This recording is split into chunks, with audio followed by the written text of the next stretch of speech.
أعوذ بالله من الشيطان الرجيم. بسم الله الرحمن الرحيم.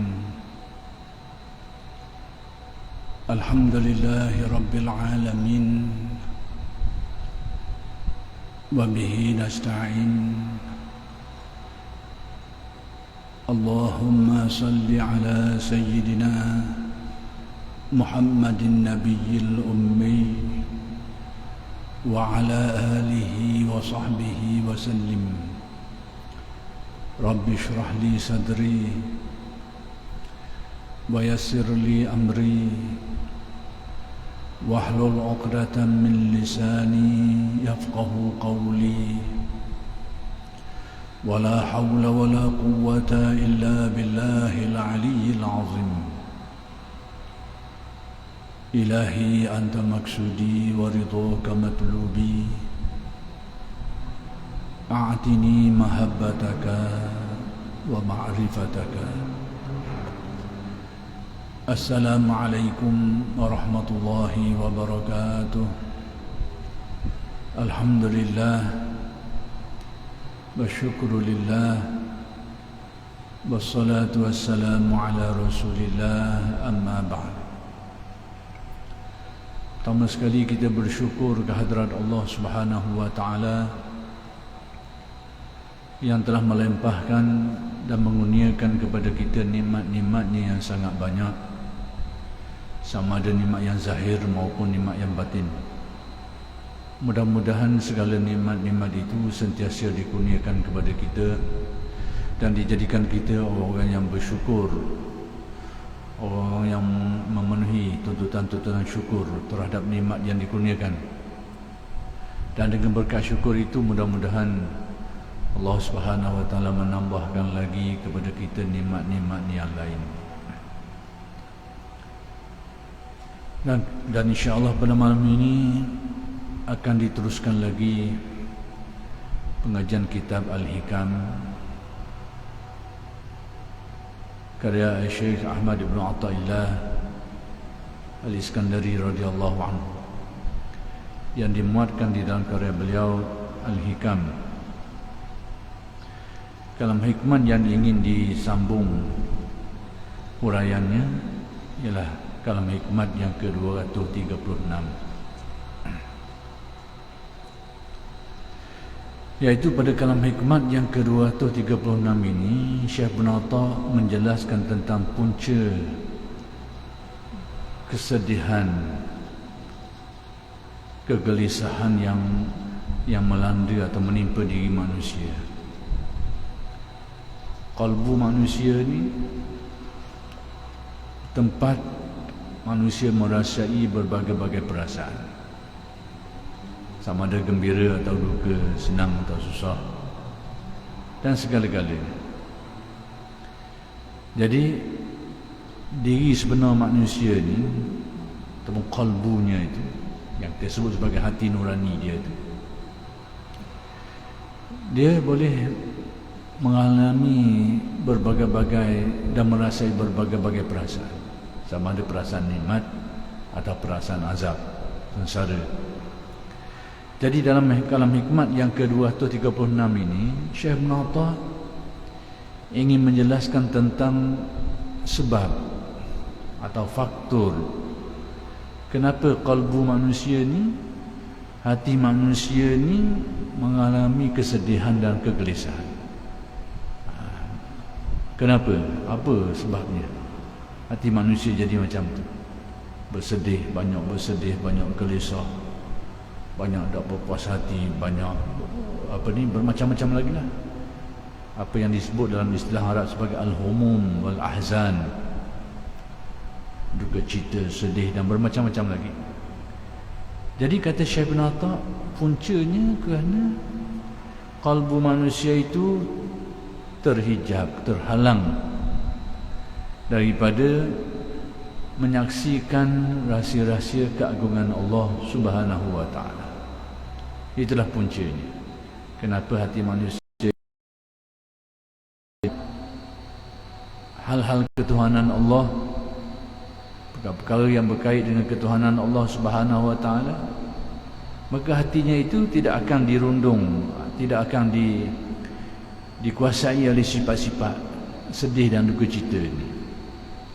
Dengan arti dalam nikmat dia akan merasai nikmat, apatah lagi di dalam kesusahan, di dalam kepayahan dia dapat mengecapi nikmat, apatah lagi dalam nikmat. Itu adalah hati yang jernih. Dalam keadaan susah, sedih, payah, hatinya tetap merasai kegembiraan, kenikmatan dan sebagainya. Dia boleh hasil begitu tengah-tengah orang susah, tengah-tengah orang payah, dalam keadaan payah, susah, tapi dia tetap dapat merasai kenikmatan. Ini hati yang sekiranya kalbunya itu dibukakan Allah, hijab kalbunya itu, sehingga dapat melihat rahsia-rahsia keagungan Allah. Jadi dalam keadaan susah, dalam keadaan sedih dan sebagainya, hatinya tetap dalam kegembiraan, kesenangan, kenikmatan. Apatah lagi dalam keadaan senang, nikmat, lebih-lebih lagi lah. Tapi hati standard kita ni, standard biasa orang kita ni, kebiasaan ni, dalam dalam keadaan senang kita senang hati lah, dalam keadaan sedih kita sedih lah. Itu standard. Standard kebanyakan orang macam kita, orang ramai lah. Dia akan merasa senang dengan kesenangan dan akan merasa susah dengan kesusahan, akan merasa sedih dengan kesedihan. Itu standard je. Tapi kalbu yang lebih, hati yang lebih baik, yang lebih murni, yang lebih yang meningkat tahap-tahap kesucian dia tu, dia mengalami perasaan yang berlainan sikit. Dia boleh merasa senang dalam keadaan kesusahan, dia boleh rasa gembira dalam keadaan kesedihan, apatah lagi dalam keadaan kesenangan, dalam keadaan kenikmatan, lebih-lebih lagi lah. Tetapi hati yang lebih malang lagi, kalbu yang lebih malang lagi, dalam keadaan susah sedih, sudahlah dia bersedih, dalam keadaan senang pun dia boleh sedih juga. Ini malang lah, sangat malang. Maksudnya dalam keadaan susah, sedih, kalau dia bersedih itu standard dia. Tapi malang ni dalam keadaan senang pun dia boleh bersedih juga, boleh menghadapi kesedihan, kesusahan dan sebagainya dalam keadaan kesenangan, kenikmatan dan sebagainya. Ini kalbu yang sangat sakit. Jadi kita dituntut dalam tasawuf ni supaya berusaha meningkatkan kesucian kalbu kita. Apa tujuan? Apa tujuan? Kerana manusia ni di akhirat nanti dibangkit berdasarkan kepada rupa rohani dia tu, bukan rupa jasad dia ni. Apa maksudnya? Rupa amalan dia, rupa amalan dia berkait dengan rupa ruh dia lah, rupa jiwa dia. Apa maksud kita ni satu hari dibangkit oleh Allah dalam rupa rohani ni, dalam rupa ruh kita, rupa amalan kita ni? Kalau kita nak tengok dalil yang mudah lah untuk faham maksud ni perinciannya kita tak payah pergi jauh lah. Berkenaan dengan ada orang tua seorang, Nabi beritahu, dia kata orang tua tak masuk syurga. Orang tua tak masuk syurga. Jadi perempuan tua yang dengar ni, seorang tua yang dengar perkhabaran ni sedih lah, sebab Nabi kata orang tua tak masuk syurga, sebab dia tahu dia tua. Sedih dia. Dia rasa sedih. Tapi Nabi menjelaskan, Nabi beritahu bahawa kalau seseorang tu dia baik, dia soleh, beriman dan soleh, dia masuk syurga bukan dalam keadaan tua lagi. Bukan dalam keadaan tua. Jadi kalau kita kata masuk syurga dalam rupa kita hari ni, nyaknya kau orang tua lah, nyaknya orang sakit lah. Orang sakit. Jadi itu maksud manusia dibangkitkan atas rupa amalnya dan rupa rohani dia, berdasarkan iman dan amal soleh dia. Comel tak comel bergantung ke situ. Itu maksudnya. Jadi tujuan, antara tujuan tasawuf mengajarkan kita supaya berusaha, sejauh mana berhasil, sejauh mana kita mendapat hasilnya itu hal lain. Tapi kita berusaha untuk menyucikan kalbu kita, batin kita, untuk menyucikan hati kita ini, dalam masa yang sama untuk meningkatkan iman dia tu, meningkatkan takwanya tu.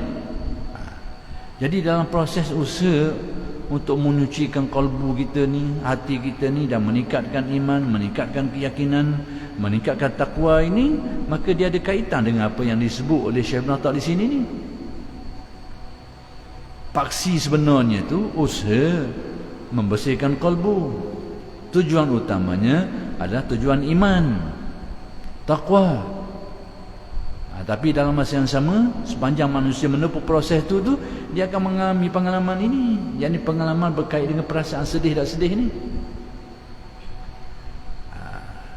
Jadi dalam kehidupan kita sehari-hari ini, fenomena alam ini, peristiwa hidup manusia ni macam-macam. Banyak berlaku perkara-perkara. Ada yang mendatangkan kegembiraan, ada yang mendatangkan kesedihan. Itu memang lumrah hidup dah. Ada orang diberi jawatan, dinaikkan pangkat, diberikan nikmat. Banyak berlaku pada manusia. Ada orang kadang-kadang berlaku kematian, berlaku kekecewaan, berlaku kemalangan dan bermacam-macam. Itu menyedihkan. Jadi dalam kehidupan ni tak nak lagi dia kejadian-kejadian yang menyumbang kepada sama ada kegembiraan atau kesedihan. Orang yang mendapat kemuliaan, dapat pangkat orang yang gembira. Orang yang menerima berita-berita sedih, berlaku kemalangan, berlaku kerugian dan macam-macam, sedihlah dia. Tapi itu standard lah. Orang bersedih dengan perkara yang menyedihkan, orang yang bergembira dengan perkara yang mengembirakan. Itu kalbu yang standard kebanyakan orang ramai. Tapi bila manusia berusaha meningkatkan kejenihan kalbu dia tu, maka dia dalam keadaan sedih, dia tidak akan dipengaruhi oleh kesedihan itu. Dia boleh bergembira dalam keadaan kesusahan, dia boleh senang dalam keadaan kesusahan, dia boleh merasakan nikmatan di dalam keadaan kesusahan, kesengsaraan dan sebagainya. Dia boleh mengecapi itu. Apatah lagi dalam keadaan senang dan gembira, lebih-lebih lagi lah. Jadi kalbu yang dapat rasa macam ni kalbu yang berjaya ditingkatkan kejenihan dia itu, sehingga mencapai tahap Allah Ta'ala buka hijab kalbu dia tu, maka dia dapatlah melihat rahsia-rahsia keagungan Allah, perbuatan dia, sifat-sifat kesempurnaan dia tu. Maka pada waktu itulah, ketika manusia mencapai darjat itulah, dia akan mengalami pengalaman tadi, merasa gembira, merasa senang dalam keadaan kedukaan dan kesusahan. Apatah lagi dalam keadaan nikmat dan kesenangan, lebih-lebih lagi. Hak tambuhnya, kita ni mengalami penderitaan dalam keadaan kesusahan, tapi dalam kesenangan pun kita bersedih juga. Hak tu berat lagi lah. Paling tidak standard pun cukup lah. Pada waktu sedih, sedihlah nak kata, apa itu standard manusia. Pada waktu senang, senanglah. Standard awam.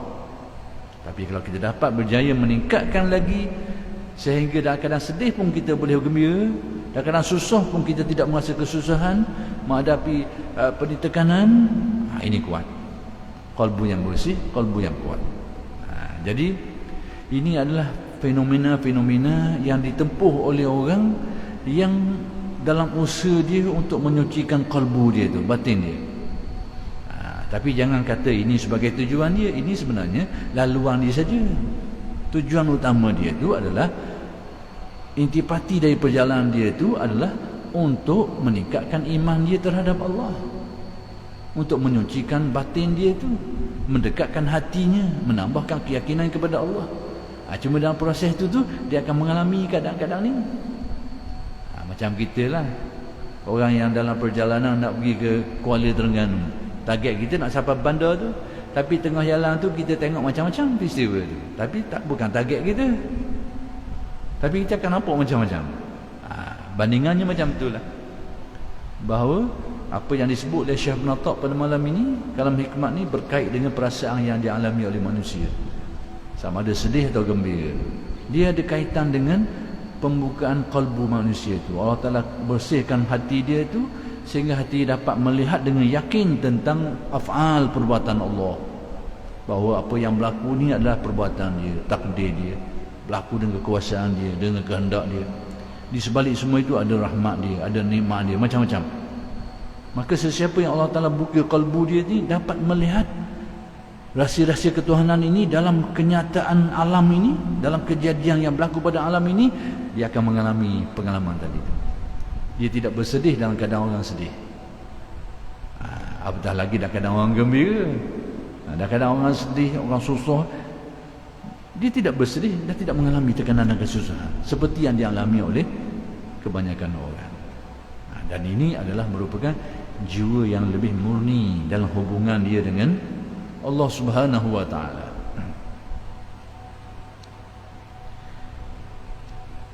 Baik, firman Allah menceritakan ketika Abu Bakar As-Siddiq radhiyallahu anhu bersama Rasulullah di Gua Sur.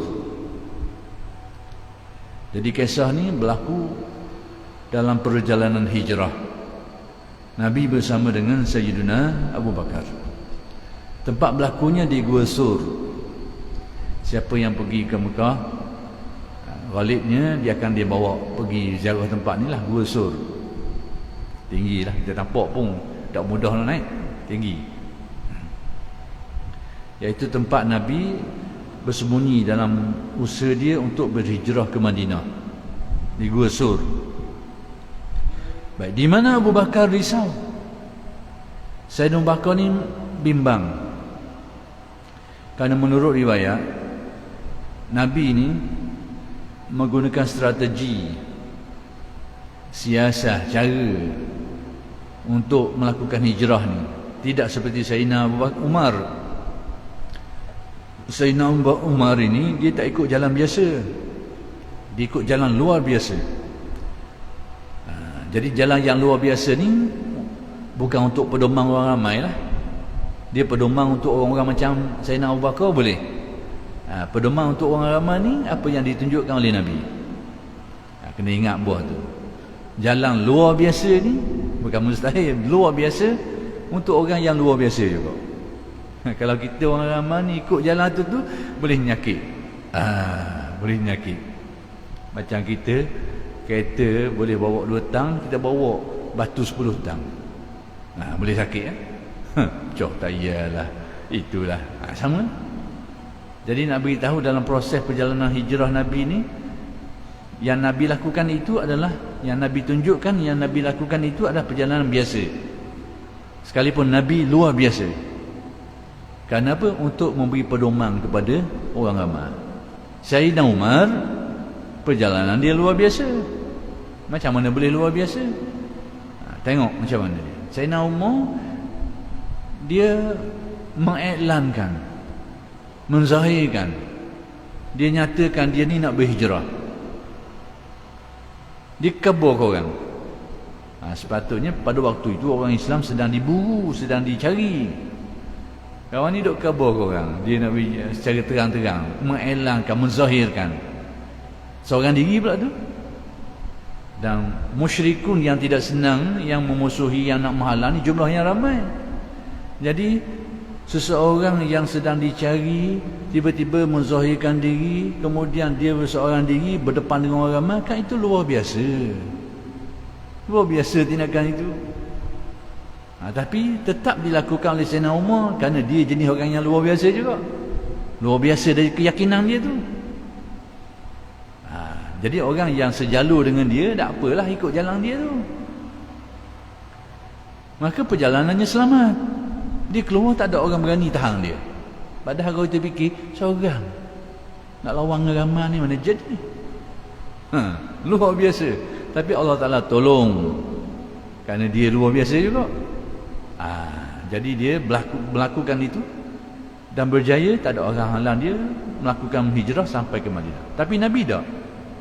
Nabi ikut jalan biasa kerana nak beri pedoman kepada orang ramai. Nabi ikut jalan. Sepatutnya Nabi jalan straight tak. Nabi lipat ke belakang dulu, lari kot lain dulu. Itu strategi lah tu. Sembunyi lagi di Gua Sur. Inilah kisahnya. Nabi bersembunyi di Gua Sur bersama Sayyidina Abu Bakar. Macam mana orang musyrikun boleh tahu? Tempat ni tempat yang bukan menjadi tempat keutamaan lah, bukan tempat yang disyaki, bukan. Ada riwayat-riwayat menyebut, ada laporan-laporan kisah menceritakan orang musyrikun ni dia mahir dari segi tilik ni, tilikan ni, menilik ni. Jadi dia ada pakar tilik yang terkenal. Dan dikatakan orang musyrikun ni tuju ke tempat tu kerana pedoman yang diberikan oleh tukang-tukang tilik dia tu.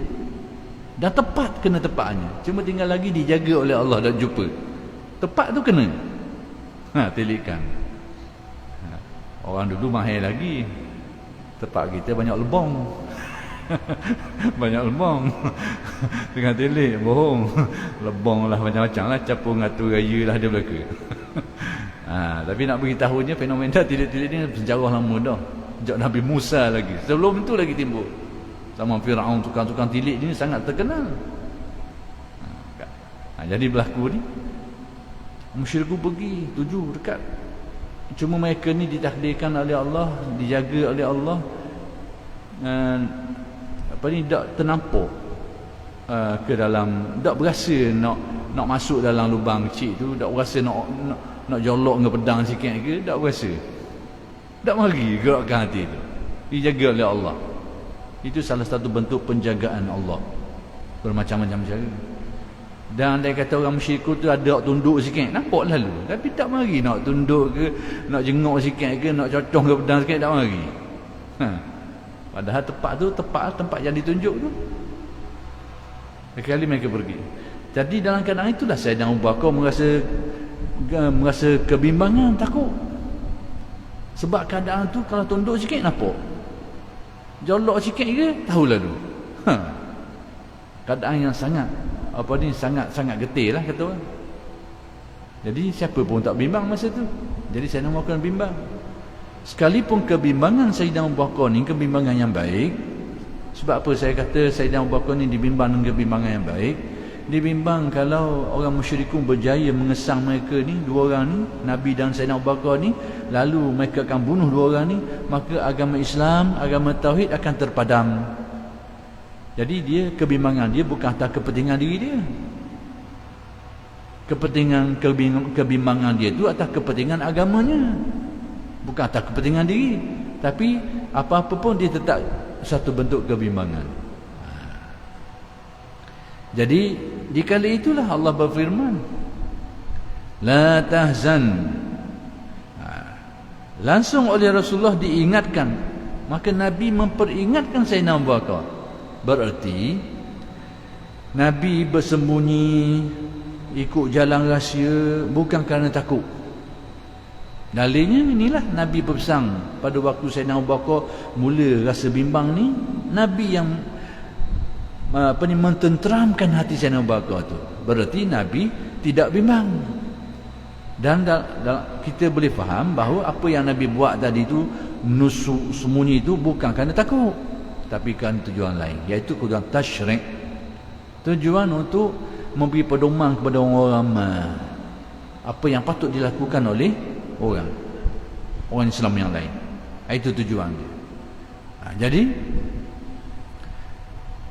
Nabi cuba nak mententeramkan Sayyidina Abu Bakar ni yang mula dilanda ketakutan, kebimbangan. Apa yang Nabi, macam mana cara Nabi tenteramkan dia? Tengok macam mana cara Nabi tenteramkan kalbunya. Nabi kata la tahzan, berdasarkan apa yang disebut dalam Al-Quran. Al-Quran menceritakan keadaan tu la tahzan innallaha ma'ana. Apa erti semua ini? Baik, makna ayat ni jangan risau atau sedih. Sesungguhnya Allah berserta kami. Ayat Al-Quran, yang penting apa intipati dia tu. Pertama sekali Nabi pesan, la tahzan, jangan sedih wahai Abu Bakar, jangan sedih. Dan Abu Bakar tak boleh sedih. Inilah intipati yang disebut innallaha ma'ana. Apa arti innallaha ma'ana? Sesungguhnya Allah bersama dengan kita. Jadi untuk mententeramkan kalbu ni, untuk mententeramkan hati manusia ni, iaitu apabila manusia berjaya meyakinkan dirinya, meyakini dan melihat dengan pandangan kalbu, pandangan batin dia tu, bahawa Allah Ta'ala ni bersama dengan kita. Bersama dengan kita dengan erti kita tidak pernah terpisah daripada dia. Ini kena faham baik-baiklah. Allah bersama kita ni Kalau kita faham dengan gaya Salafi Wahabi, kita ni jadi pantheism lah. Allah bersama kita, Allah ada dengan kita ni. Selit ini. Selit situ, selit sini. Sebab tu kaedah yang dipakai, Tuhan kata gitu, kena pakai gitulah. Waktu tu tak boleh nak pakai pada semua ayat. Ayat yang muhkamat boleh. Ayat mutasyabihat, ininya. Kalau pakai kita kata Tuhan kata gitu, inilah nyakit dia. Allah bersama dengan kita, Tuhan ada dengan kita. Dengan kita pun ada dengan, jadi banyak. Situ ada, sini ada, tengok. Manusia ada kat mana? Kalau nak faham macam itu. Tapi faham Ahlus Sunnah kita bukan macam tu. Faham Ahlus Sunnah kita, iaitu yang dimaksudkan Allah bersama dengan kita ni, iaitu kita ni tidak pernah terpisah, terlepas daripada taklukan sifat dia. Sentiasa kita ni tertakluk dengan kudratnya, iradatnya, ilmunya, sama basarnya. Jadi bila pandangan kalbu kita, basirah kita memahami benda ni dan merasainya dengan yakin dan hidup perasaan itu dalam hati, itu yang dikatakan melihat. Dia faham dia tadi tu, bahawa kita ni terikat dengan kudrat dia, tak terpisah daripada taklukan kudratnya tu, iradatnya, ilmunya, samanya, basarnya. Kita faham bahawa kita terikat, tertakluk, tak pernah terpisah daripada taklukan sifat-sifatnya tu. Kita faham benda tu, kita yakin benda tu, kita ingat benda tu, dan kita merasainya, dan perasaan kita hidup dalam kalbu. Itu yang dikatakan melihat. Sekarang kalau orang mengaji ilmu ni, dia faham benda ni dan dia yakin, tapi tak menjadi ingatan dia, apatah lagi perasaannya. Jadi tak ada bahagian ingat, bahagian rasa dia ada. Itu i'tiqad, tidak dinamakan melihat. Tapi apabila keyakinan itu, kefahaman itu, keyakinan itu bukan saja menjadi kefahaman dan keyakinannya, tapi menjadi ingatan dia, menjadi kesedaran kalbunya, bahkan menjadi suatu yang dirasai kebenarannya itu, dan berterusan perasaan itu, baru dinamakan melihat. Jadi sekarang ni mungkin kita tak sampai ke situ sebab kita ada keyakinan, kita ada kefahaman dan keyakinan, tapi tak sampai tahap menjadi ingatan yang kuat, apatah lagi membuahkan perasaan dalam kalbu kita tu, tak timbul benda tu. Maka darjat kita ni darjat i'tiqad, keyakinan. Kita yakin, kita mukmin, muslim dan mukmin, percaya. Tapi ahli tasawuf ni, orang yang dibukakan kalbu, hijab hatinya, dia ada tambahan. Bukan saja dia sekadar dia ada keyakinan dia ada kefahaman dan keyakinan, tapi dia ada perasaannya, dia ada ingatannya, dia ada zauknya, dan berterusan perasaan itu. Maka itu dinamakan sebagai melihat. Itulah makna seseorang arif itu melihat Allah, melihat bahawa makhluk ini tidak terpisah daripada Allah. Bukan melihat hakikat diri Allah yang laisa kamitslihi syai'. Biar kita faham. Cuma ahli tasawuf guna bahasa ringkas, melihat Allah, tapi kena tafsir lah, kena jelas lah. Kadang-kadang orang tanya, dah sebab apa ahli tasawuf kata gitu, tak khabar direct? Nak guna pula tu. Apa dok khabar terang-terang, dok khabar gitu? Sebab Al-Quran pun khabar gitu, hadis pun khabar gitu. Ada sekali dulu saya jumpa seorang pelajar Arab lah, dari Jordan lah silap. Ada seorang pelajar Arab, dia buat kajian tentang kitab Insan Kamil karya Syekh Abdul Karim Jili. Jadi adalah ayat-ayat yang macam ni, ayat-ayat muskil yang perlu kepada tafsiran dan muraian. Dia tanya saya, tak sebab apa dia kata pengarang kitab ni tak khabar tu terang, dia khabar guna bahasa gini. Saya tanya Nabi lah, sebab Nabi kata gitu juga. Senang jawab apa? Tanya Al-Quran lah, Inna Allah ma'ana, Allah bersama dengan kita. Apa makna dia? Kena hurai. Dah sebab apa? Sebab Allah Ta'ala kata gitu. Cuma kita ni yang kena faham maksud. Kena faham maksud dia. Kata semacam tu sebenarnya adalah dicedok dari Al-Quran, dicedok dari hadis. Cuma perlu kepada kefahaman. Kena faham oleh cara faham yang betul.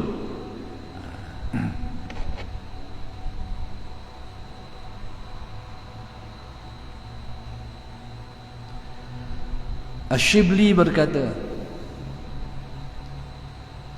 sesiapa yang benar-benar mengenal Allah tidak akan risau atau berduka cita untuk selama-lamanya.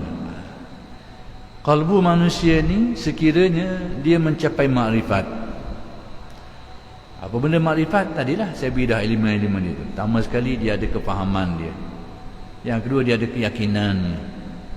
Yang ketiga ingatan, ingat. Yang keempat ada zauq, menimbulkan rasa dalam kalbu dia tu.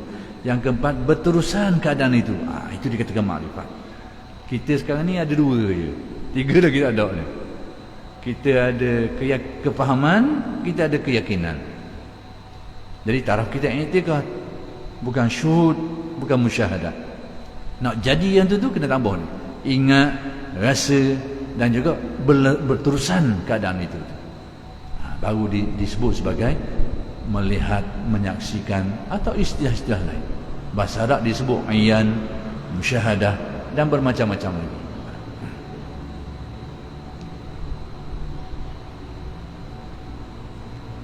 Jadi Syibli kata, bila sesiapa yang benar-benar mencapai makrifat hatinya terhadap Allah ni, dia tidak akan berduka cita. Sebab apa? Sebab bila benar melihat hatinya berjaya, bila seseorang tu berjaya ataupun dikurniakan Allah terbukanya hijab hati sehingga dapat ingat kepada Allah, dapat merasai kebenarannya dan berterusan ingatan itu, itu dia hati yang melihat tadi tu, maka dia tak akan serasa sedih. Sebab apa? Sebab kerana dia melihat rahsia-rahsia keagungan Allah. Dia melihat.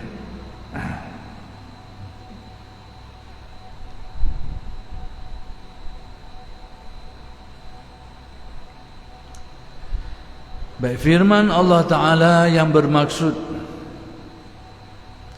ingatlah sesungguhnya para wali Allah itu tidak merasa takut dan tidak merasa duka cita. Iaitu firman-Nya, ala inna awliya Allah la khawfun alaihim wa la hum yahzanun. Ketahuilah bahawa para wali itu mereka tidak merasai takut dan tidak bersedih atau berduka cita. Bukan bererti mereka ni tak ada takut sama sekali, tak ada sedih sama sekali, bukan. Sebab tu kita kena tengok ini rahsia bahasa Arab, ta'bir dalam bahasa Arab ni. Kalau ayat Al-Quran dia sebut ala inna awliya Allahi la khawfun. Ni bagi orang ngaji bahasa Arab je lah. Tapi saya sengaja nak sebut supaya kita faham makna. Kita bahasa Arab kita tak mengaji, ramai kita ni dah mengaji bahasa Arab. Itu bukan target saya, tapi saya sebut juga bukan kerana bahasa Arab tu saya nak khabar, tapi maksud yang nak disampaikan tu, supaya kita tak tersalah faham.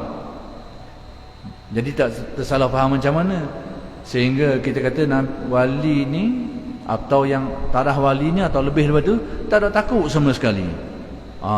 Tak ada takut, tak ada sedih sama sekali, baru wali. Kalau ada dan kisah hidup dia penuh bersedih, penuh takut, bukan wali lah tu.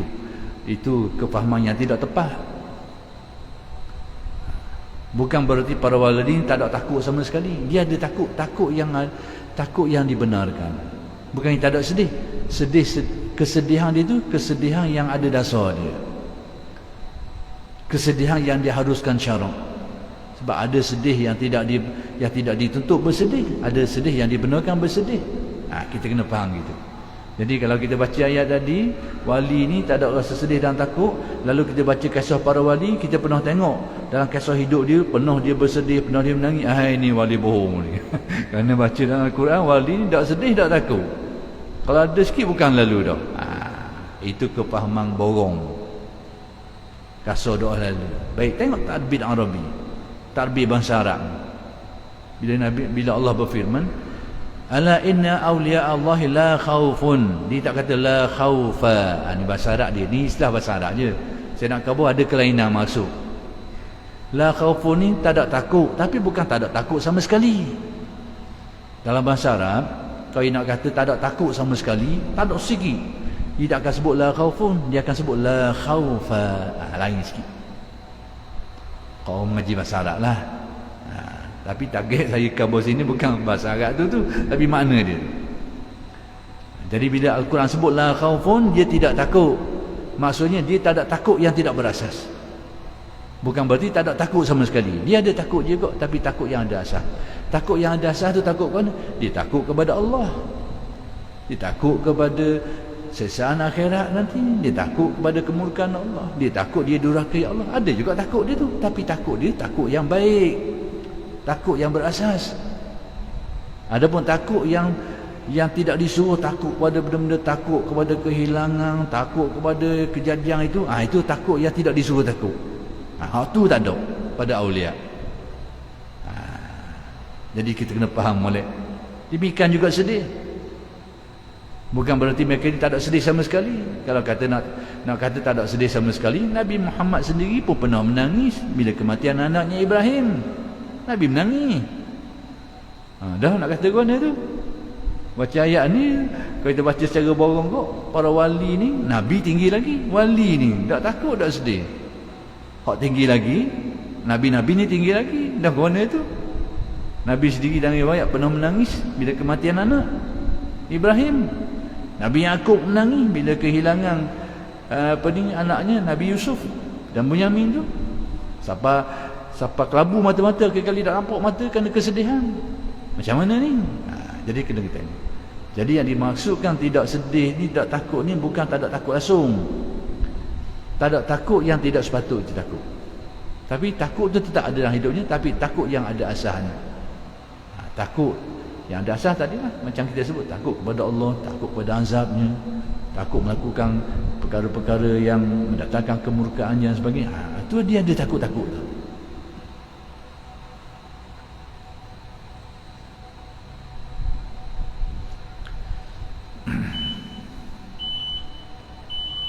Dan sabda Nabi SAW. Jadi oleh kerana sudah masuknya waktu isyak, kita berhenti setakat ini dulu, dan insya-Allah akan bersambung huraian kalam hikmat ini pada kuliah-kuliah yang akan datang. Aqulu qawli hadza wa astaghfirullahal azim li wa lakum. Assalamualaikum warahmatullahi wabarakatuh.